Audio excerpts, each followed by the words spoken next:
Hi ಎಲ್ರಿಗೂ ನಮಸ್ಕಾರ. Welcome back to Smita Hosadurga YouTube channel. ಎಲ್ಲರೂ ಹೇಗಿದ್ದೀರಾ? ಐ ಹೋಪ್ ಎಲ್ಲರೂ ಚೆನ್ನಾಗಿದ್ದೀರಾ ಅನ್ಕೋತೀನಿ. ನಾನು ಕೂಡ ಚೆನ್ನಾಗಿದ್ದೀನಿ. ಮತ್ತು ಇದು ನಾನು ಸೋಮವಾರ ಬೆಳಗ್ಗೆಯಿಂದ ವ್ಲಾಗ್ನ ಸ್ಟಾರ್ಟ್ ಮಾಡ್ತಾಯಿದ್ದೀನಿ. ಸುಮಾರು 8 ಗಂಟೆ ಆಗಿದೆ. ನನ್ನ ಹಸ್ಬೆಂಡ್ ಆಫೀಸಿಗೆ ಹೋದ್ರು, ನನ್ನ ಮಗ ಸ್ಕೂಲ್ಗೆ ಹೋದ. ಅವರಿಬ್ಬರು ಹೋದ್ಮೇಲೆ ನನಗಂತೂ ಫುಲ್ ರಿಲ್ಯಾಕ್ಸ್ಡ್ ಅನಿಸುತ್ತೆ. ಯಾಕಂದರೆ ಇಬ್ಬರು ಸೇಮ್ ಟೈಮಿಗೆ 7:15 ಬೆಳಗ್ಗೆ ಎಲ್ಲ ಇಬ್ಬರು ಹೊರಡೋದು. ಒಂದೇ ಟೈಮಿಗೆ ಹೊರಡ್ತಾರಲ್ಲ, ಸ್ವಲ್ಪ ಗಡಿಬಿಡಿ ಇರುತ್ತೆ. ಅಡುಗೆ ಮಾಡೋದಾಗಲಿ, ತಿಂಡಿ ಮಾಡೋದಾಗಲಿ ಎಲ್ಲ ಮಾಡಿಟ್ಬಿಡ್ತೀನಿ. ಒಂದೇ ಸರಿ ಅಡುಗೆ ತಿಂಡಿ ಎಲ್ಲ ಮಾಡಿಟ್ಬಿಡ್ತೀನಿ. ಹಾಗೆ ಲಂಚ್ ಬಾಕ್ಸು, ಸ್ನ್ಯಾಕ್ಸ್ ಬಾಕ್ಸು ಇಬ್ಬರು ರಾತ್ರಿವರೆಗೂ. ನನ್ನ ಹಸ್ಬೆಂಡ್ ಅಂತೂ ರಾತ್ರಿ 10 ಗಂಟೆಗೆ ಬರೋದು, 9:30 10 ಗಂಟೆಗೆ. ಸೊ ಅವ್ರಿಗೆ ಒಂದು 2 ಸ್ನ್ಯಾಕ್ಸ್ ಬಾಕ್ಸ್ ರೆಡಿ ಮಾಡಬೇಕು, ನನ್ನ ಮಗಂಗೆ 2 ಸ್ನ್ಯಾಕ್ಸ್ ಬಾಕ್ಸು. ಹಿಂಗೆ ಸ್ವಲ್ಪ ಗಡಿಬಿಡಿ ಇದ್ದೇ ಇರುತ್ತೆ ಅವ್ರು ಹೋಗೋವರೆಗೂ. ಅವ್ರು ಹೋದ್ಮೇಲೆ ಫುಲ್ ಕಂಪ್ಲೀಟಾಗಿ ರಿಲ್ಯಾಕ್ಸ್ಡ್ ಆಗಿರ್ತೀನಿ. ಏನು ಕೆಲಸನೇ ಮಾಡಲ್ಲ. 1 ಗಂಟೆ ಸುಮ್ಮನೆ ಈ ರೀತಿ ಏನಾದರೂ ಒಂದು ಟೈಮ್ ಪಾಸ್ ಮಾಡ್ತಾ ಇರ್ತೀನಿ. ಆಮೇಲೆ ನನಗೆ ಈ ರೀತಿ ಮೆಂತೆ ನೀರು ಅಥವಾ ಜೀರಿಗೆ ನೀರು, ರಾತ್ರಿ ಮೆಂತೆ ಕಾಳನ್ನು ನೆನೆಸ್ಬಿಟ್ಟು ಕುಡಿಯೋದಿದೆಲ್ಲ ಅಭ್ಯಾಸ ಇದೆ. ಆರೋಗ್ಯಕ್ಕೆ ತುಂಬಾ ಒಳ್ಳೆಯದಲ್ಲ. ಸೊ ಬಿಸಿನೀರು, ಈ ರೀತಿ ಮೆಂತೆ ನೀರು ಏನಾದ್ರು ಕುಡ್ಕೊಂಡು ಒಂದು 5-10 ನಿಮಿಷ ಆರಾಮಾಗಿ ಕುತ್ಕೋತೀನಿ. ಆಮೇಲೆ ಗಿಡಗಳಿಗೆ ಏನಾದ್ರು ನೀರು ಹಾಕೋದಿದ್ರೆ ಅದನ್ನು ಹಾಕ್ಕೊಳ್ತೀನಿ. ಇವತ್ತು ಗಿಡಗಳಿಗೆ ಕೂಡ ನೀರು ಹಾಕ್ತಾಯಿದ್ದೆ. ನಮ್ಮ ಮನೇಲಿ ಅವತ್ತು ಹೇಳಿದ್ನಲ್ಲ, ತುಂಬ ಇಂಡೋರ್ ಪ್ಲ್ಯಾಂಟ್ಸ್ ಎಲ್ಲ ಹೋಗೇ ಬಿಟ್ಟಿದೆ. ಸೊ ಇರೋದು ಒಂದು 3-4 ಅದಕ್ಕೆ ನೀರು ಹಾಕ್ತಾಯಿದ್ದೆ. ಮತ್ತು ಅದೇ ಹೇಳಿದ್ನಲ್ಲ, ನಮ್ಮ ಕಾಂಪೌಂಡಲ್ಲೂ ಕೂಡ ತುಂಬಾ ಗ್ರೀನ್ರಿ ಇದೆಯಲ್ಲ. ಸೊ ಹಾಗಾಗಿ ನನಗೆ ಸಮಾಧಾನ ಇರುತ್ತೆ. ಯಾವುದೋ ಒಂದು ರೆಸಾರ್ಟಲ್ಲಿ ಕೂತಿರೋ ಥರನೇ ಫೀಲ್ ಆಗುತ್ತೆ. ಮತ್ತು ಈ ಮಕ್ಕಳು ದೊಡ್ಡವರು ಯಾರು ಗಲಾಟೆನೇ ಇರೋಲ್ಲ. ಬೆಳಗ್ಗೆ ಹೊತ್ತಂತೂ, ಸಂಜೆ ಹೊತ್ತೇ ಮಕ್ಕಳು ಬಂದಮೇಲೆ ಗಲಾಟೆ. ಅಲ್ಲಿವರೆಗೂ ಪಿನ್ ಡ್ರಾಪ್ ಸೈಲೆನ್ಸ್ ಆಗೇ ಇರುತ್ತೆ. ಸಿಕ್ಕಾಪಟ್ಟೆ ಪ್ಲೆಸೆಂಟ್ ಅನಿಸುತ್ತೆ. ನಾನು ಆ ಗಿಡ ಮರ ನೋಡ್ಕೊಂಡು ಸುಮ್ಮನೆ ಒಂದು ಸ್ವಲ್ಪ ಹೊತ್ತು ಕೂತ್ಬಿಡ್ತೀನಿ. ಆಮೇಲೆ ನಿಧಾನಕ್ಕೆ ನಾನು ಡೇನ ಸ್ಟಾರ್ಟ್ ಮಾಡ್ಕೋತೀನಿ. ಹಾಗೆ ತಿಂಡಿನೂ ಎಲ್ಲ ಆಯಿತು. ಮತ್ತು ಪಾತ್ರೆ ಎಲ್ಲ ವಾಷಿಗಿತ್ತು, ಅದನ್ನು ಕೂಡ ವಾಷಿಗೆ ಹಾಕಿದೆ, ಡಿಶ್ ವಾಷರ್ಗೆ ಹಾಕಿದೆ. ಇನ್ನು ಸ್ಟ್ರಾಬೆರಿ ಇತ್ತಲ್ಲ, ಸ್ವಲ್ಪ ಸ್ವೀಟ್ ಕ್ರೇವಿಂಗ್ ನನಗೆ ಯಾಕೋ ತುಂಬ ಆಗ್ತಾ ಇರುತ್ತೆ ಇತ್ತೀಚೆಗೆ. ಅದಕ್ಕೆ ನಾನು ಸ್ಟ್ರಾಬೆರಿ ಇತ್ತು, ಚಾಕ್ಲೇಟ್ ಕೂಡ ಇತ್ತಲ್ಲ. ಸೊ ಸ್ಟ್ರಾಬೆರಿ ಚಾಕ್ಲೇಟ್ ತಿನ್ನೋಣ ಅಂದ್ಬಿಟ್ಟು ಮಾಡ್ಕೋತಾ ಇದ್ದೆ. ಏನಿಲ್ಲ, ಸ್ಟ್ರಾಬೆರಿಗೆ ಸ್ವಲ್ಪ ಇದು ಬೇಕಿಂಗ್ ಸೋಡಾನ ಹಾಕಿಬಿಟ್ಟು, ನೀರು ಹಾಕಿಬಿಟ್ಟು ನೆನೆಸಿಡಬೇಕು. ಅದರಲ್ಲಿ ಏನೇ ಗಲೀಜೆಲ್ಲ ಇದ್ದರೂ ಕ್ಲೀನ್ ಆಗುತ್ತೆ. ಇನ್ನು ಚಾಕ್ಲೇಟ್, ನಾನು ಡೈರಿ ಮಿಲ್ಕ್ ಇತ್ತು, ಸೊ ಅದನ್ನೇ ತೊಗೊಂಡಿದ್ದೀನಿ. ಡಾರ್ಕ್ ಚಾಕ್ಲೇಟ್ ಇದ್ದರೆ ಅದು ಕೂಡ ಚೆನ್ನಾಗಿರುತ್ತೆ. ಸೊ ನಾನಿಲ್ಲಿ ಡೈರಿ ಮಿಲ್ಕ್ ಇತ್ತು, ಅದನ್ನೇ ಹಾಕ್ಕೊಳ್ತಾ ಇದ್ದೀನಿ. ಏನಿಲ್ಲ, ಒಂದು 3 ಚಾಕ್ಲೇಟ್ನ ಸ್ವಲ್ಪ ಆಲಿವ್ ಆಯಿಲ್ ಅಥವಾ ಯಾವುದಾದ್ರೂ ಎಣ್ಣೆ ಹಾಕಿ, ನೀವು ಅಡುಗೆಗೆ ಯಾವ್ದು ಯೂಸ್ ಮಾಡ್ತೀರೋ ಅದನ್ನಾದರೂ ಹಾಕ್ಕೊಳ್ಬೋದು. 1 ಸ್ಪೂನಷ್ಟು ಎಣ್ಣೆ ಹಾಕಿ ಅದನ್ನು ಮೆಲ್ಟ್ ಮಾಡ್ಕೋಬೇಕು. ಇಲ್ಲ ಅಂದರೆ ಆ ಕವರ್ನೇ, ಚಾಕ್ಲೇಟ್ ಕವರ್ನೇ ನೀವು ಬಿಸಿನೀರಲ್ಲಿ ಹಾಕಿದ್ರೆ ಅದು ಕೂಡ ಮೆಲ್ಟ್ ಆಗುತ್ತೆ.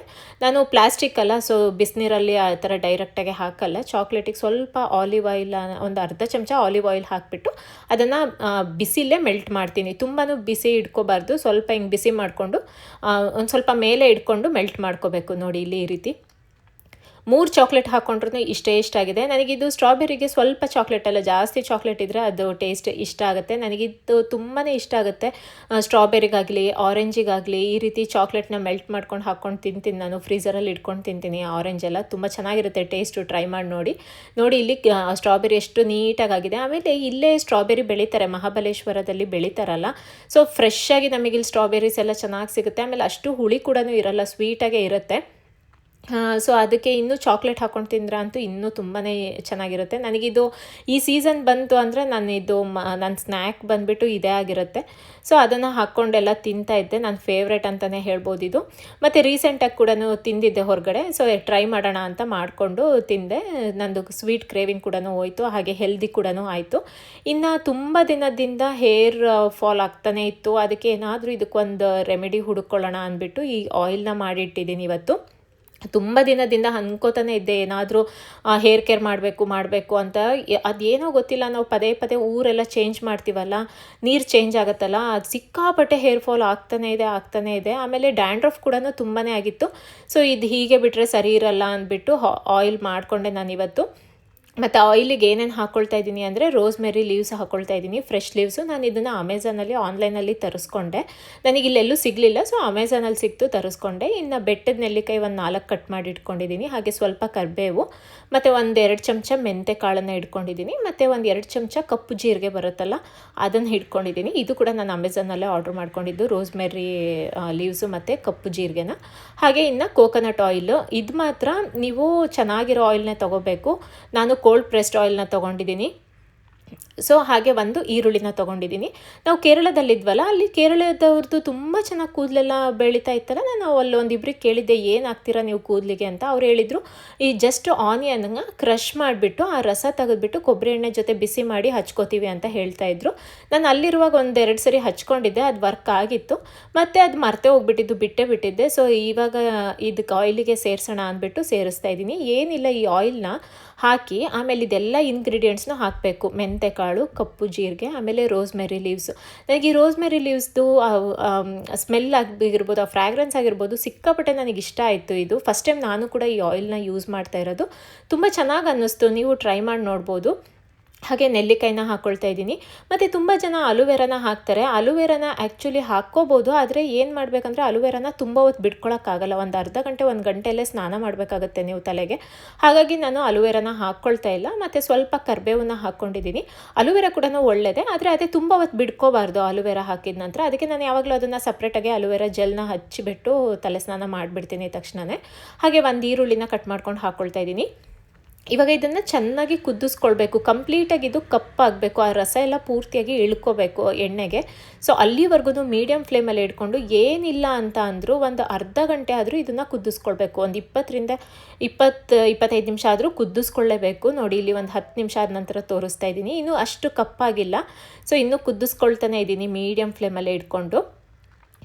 ಒಂದು 25 ನಿಮಿಷ ಆದಮೇಲೆ ತೋರಿಸ್ತಾ ಇದ್ದೀನಿ. ನೋಡಿ ಇಲ್ಲಿ ಇವಾಗ ಎಷ್ಟು ನೀಟಾಗಿ ಕಪ್ಪಾಗಿದೆ, ಎಲ್ಲ ಸೀದಿದೆ. ಈ ರೀತಿ ಸೀಬೇಕು ಈರುಳ್ಳಿ ಎಲ್ಲ. ಅಲ್ಲಿವರೆಗೂ ನೀವು ಚೆನ್ನಾಗಿ ಆಯಿಲ್ನ ಕುದಿಸ್ಕೊಳ್ಬೇಕು. ಆಮೇಲೆ ತಕ್ಷಣವೇ ಇದನ್ನು ಸೋಸ್ಬಿಟ್ಟು ಇಟ್ಕೊಳ್ಬಾರ್ದು. ಇದನ್ನು ಒಂದು 7-8 ಗಂಟೆ ನೀವು ಸಂಜೆ ಮಾಡಿದ್ರೆ ಓವರ್ನೈಟ್ ಈ ರೀತಿ ಒಂದು ಪ್ಲೇಟ್ನ ಮುಚ್ಚಿ ಕಂಪ್ಲೀಟ್ ಆಯಿಲ್ನ ಅದರಲ್ಲೇ ಬಿಡಬೇಕು, ಆ ಇಂಗ್ರೀಡಿಯೆಂಟ್ಸಲ್ಲಿ. ಆವಾಗ ಚೆನ್ನಾಗಿ ಇಳ್ಕೋಬೇಕದು. ನಾನು ಒಂದು 7-8 ಗಂಟೆ ಬಿಟ್ಟಿದ್ದೆ. ನೋಡಿ ಇಲ್ಲಿ ಎಣ್ಣೆಗೆಲ್ಲ ಚೆನ್ನಾಗಿ ಇಳ್ಕೊಂಡಿದೆ. ಇವಾಗ ಇದನ್ನು ಸೋಸ್ಬಿಟ್ಟು ಇಟ್ಕೊಳ್ತೀನಿ. ತುಂಬ ಜನ ಸೋಸೋದು ಇಲ್ಲ, ಹಾಗೆ ಡೈರೆಕ್ಟಾಗಿ ಬಾಟಲಿಗೆ ಹಾಕ್ಕೊಂಡು ಬಿಡ್ತಾರೆ, ಅದು ಕೂಡ ಒಳ್ಳೆಯದೇ.